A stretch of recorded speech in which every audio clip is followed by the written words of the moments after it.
pas conquises. Après l'Irak, la Syrie, l'Égypte, Liban, Palestine, Israël, etc., jusqu'à l'Arabie Saoudite, jusqu'à Yémen, tout cela, ça appartenait à l'Empire ottoman.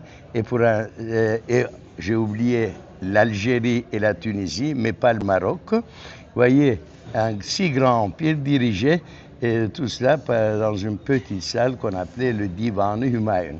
Alors, de qui était composé le Conseil des ministres? Les vizirs. Les vizirs, c'est les ministres. Le grand vizir, c'est le premier ministre. Le sultan, c'est l'équivalent du roi.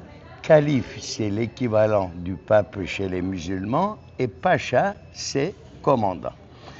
Alors, juste après le divan, il y a la salle des horloges. Et après la salle des horloges, vous avez la salle des armes d'apparat.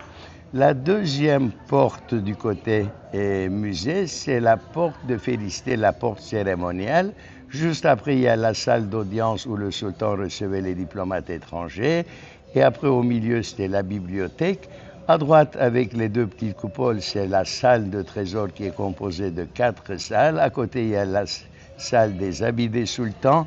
À l'angle, à gauche, il y a la section des reliques et au milieu, la section des calligraphies. Et le dernier jardin, c'est les pavillons de Mégidier, de Bagdad, de Revan et pavillons de circoncision aussi, puisque tous les fils des sultans étaient aussi circoncis comme les juifs, puisque les musulmans aussi, eh bien tout ça, ils sont circoncis. Bon, tout cela, on n'aura pas le temps de visiter, mais par contre, dans ces 3 cours-là, est-ce qu'il y avait des femmes? Non, pas du tout. Pas une seule femme, même les mouches femelles ne pouvaient pas survoler ces jardins-là. Alors, où étaient les femmes du sultan? Alors, souvent aussi, je suis sûr que vous vous demandez combien de femmes avait-il le sultan. Il y en a eu qui ont eu plus d'une centaine de femmes, pour vous donner une idée d'avance. Alors, toutes les femmes du sultan, ses enfants, la mère du sultan, tout cela, c'était dans la section harem qui est là, qu'on visitera aussi, dont l'intérieur était protégé par des eunuques noirs. Pourquoi des eunuques noirs?